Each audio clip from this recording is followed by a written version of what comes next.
আরে ব্রিজ আছে, আসবে না তো? ব্রিজ আছে, আসবে না তো? ও কখন আসবে? হ্যাঁ ভাই আমি কিন্তু গেলাম এর আগের দিনে একটা কথা মনে কর, ও 1 সেকেন্ড লাগবে ওর এখান থেকে এত কিছু না, দরকার নাই কিন্তু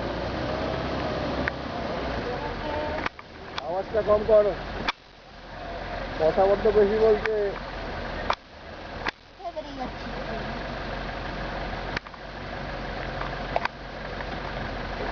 ওইখানে দুটো আছে, বাচ্চা একটা আর ইয়া, ওই রাস্তার পাশেই, ওই যে কলা খাওয়া টাওয়ার ঢুকছে না।